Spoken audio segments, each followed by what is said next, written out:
the SD intimacy spiral, which is what you had done. That's what I call it, this thing.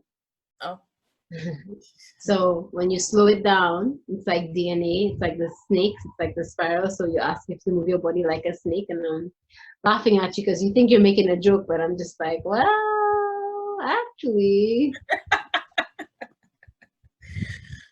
So this motion, the meditation for it is, it's about taking joyful solitude and then coming back in. So this is two things. It could be two people. So usually when I teach, it's like I usually teach this to couples who come to me. Like either I have had couples, or I have had someone who's coming to me to talk to me about love, like they're in a marriage or like a very long-term committed relationship, and they're trying to figure out something specific. So I show them this. That's usually when I teach, when I've taught this. But with what you're explaining right now, it still fits because all you need is two parts of something. So it could be your body and how you're feeling. It could be your body and the world. It could be your thoughts and your feelings. Yeah, just two different parts. So you say you're feeling like this, and yeah, you're feeling like that because it's like everything is going out of whack, and like I said, the frequency is shifting. Like the frequency as in like hertz, actually frequency like that, but then frequency as in the periodic, as in wavelength, as in the number of times, like how frequently you're able to interact with things that you were usually comfortable with. That makes sense? So that sends you out of whack because you're just like moving all over the place because your body is restless, your mind is restless, your heart is restless. You're wondering like, when will I see you again? When will I see you again, Walmart? When will I see you again, craft store? When will I see you again, food spot that I love so much to get my treats? When will I see you again, chocolates? A lot of Yeah. chocolates. So anyway, so you have two individual things or parts or aspects, and they, throughout their journey of moving through life and life moving through them, they interact. So there they are, and then they connect. So they connect in this point right here, the point of incidence, when it feels like are aware of each other, realize each other, get introduced to each other, whatever the case may be. Like, oh, I'm aware of this, or I realize this, or it's in insight or thoughts. So you have this, and then they have all this time. You have to watch me because it's like really important. So like they have all this time where they're passing it along each other, which means they're connected. But when they thought that they just met and that they would like be spending time together, notice where their heads are facing. The more they get deeper in the connection, look at where their heads are. Totally away from each other. But this whole time, they're connected, they're thinking of each other, right? But they're integrating in their minds and their hearts and their bodies and in their lives what it would be like to have this person in your life. We're taking it for granted. Oh, like this person's in my life now. Like we think this person's in our life. This person's not in your life.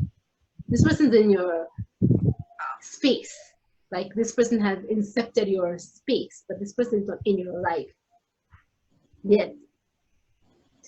Or this is the extent to which they're in your life, right? So they're there, and then you're still thinking of them. If you're still thinking of them, this will happen. All right. Now, we all thinking of each other again, still connecting at 2 points now, right? So you see this point down here, and now this point. And you are beginning to face each other. See that? But look at how quick that happens. The majority of relationships, your relationship with anything in life is like this. You have this. This is the ratio. You have this moments where you are in sync and on the same page and wanting the same things, and like discussing things with each other. You have this little moment.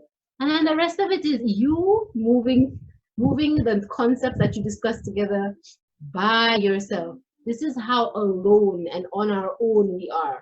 And then we get this moment again to be like, hey. So we use this time for sex, and we use this time for for having good conversations and making appointments and meeting each other for lunch and catching up, family reunions, and then bam, again. And the whole time you're thinking of this person. And this is happening all at the same time with all of the relationships in your life. So this is not just one person. I'm so glad that you have recorded this. Please send this to me. Like, I just want to have the recording of just this part for myself. Like, yeah, I've never actually seen myself do it because I've never like been on camera explaining. Like all of the sessions that I've had, they've been in person where I've been explaining this. But it's so cool to actually like see it. So please send it to me. Yeah. So you wanna, can you appreciate how intimate relationships of all sorts, parents and children, siblings, intimate partners for sure, friendships, we have all this time. Look at how much time. And this period right here, it's like the yin yang time. It's the period before we integrate again, but it's the period where we are the most alone. Because look at how we're not facing each other at all. We're fully locked into thinking of each other. You see that? Like you're at the top, the height, and at the root, the most secure root of thinking of each other. And then you get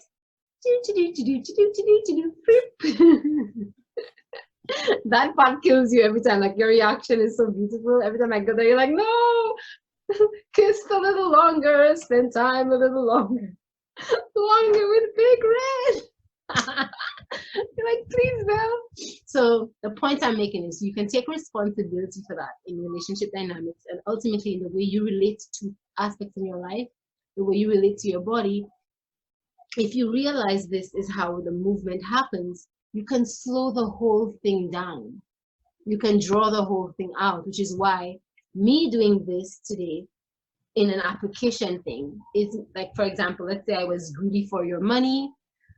Of course, at this time, it doesn't matter because no one's making money. So, but let's just say like let's say we were in normal times, or we were in semi-normal times, so people were still making money and I would still be charging for all of my sessions and whatever. So I could take advantage of you. I could take advantage of your intimate sharing of the homelessness thing. I could choose to do a half-ass response to it in session and talk about it when I know that it requires so much more time. And if I faced it head on, I would only have this amount of time to do it. So I say, no, let's book a session where we can start the session in this mode. That's the beauty of it. So if we start the session in this mode where we have already explained it to each other, we both have time to think on it. I can go and do my homework as to things I want to bring to you.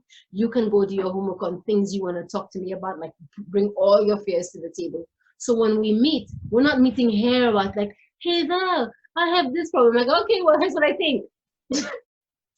But we can meet, we've gone through this part already. So when we'll be starting the session, we'll be here. So we'll be root to tip facing each other. You see that?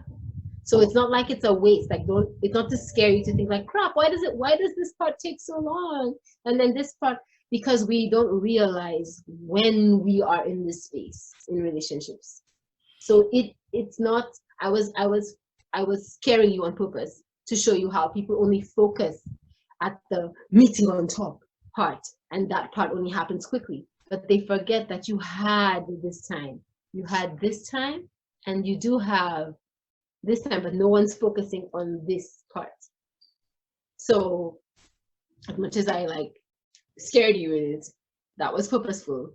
But at the same time, it's balanced. We do have the full time facing each other, head, front, and we do have the total individuation. So we have the joyful solitude. That's the goal, to make this time joyful solitude, so that when intimacy and reintegration happens, it's coming from a fortified sacred union, because I'm bringing my fullness to the table and you're bringing your fullness to the table. There's no insecurity. So I'm coming full dialogue to these sessions and you're coming fully open as a kin to these sessions. You want to hear everything that I have to give you to inspire you. I want to hear everything that you want to share with me. And we want to get the best that we can. We both look forward to the end where I say, okay, what are you taking from today? We both look forward to it. And you want to take that kind of essence into your self-to-self relationship, the way you relate to your own life and the things that are happening to you. And of course, in all relationship dynamics. Yeah? So just, you're 100% right about how it moves. But all I want you to do is consciously get ahead of it. Move your body like a snake, yes? And slow it down, because you're the one who controls it. And the session after,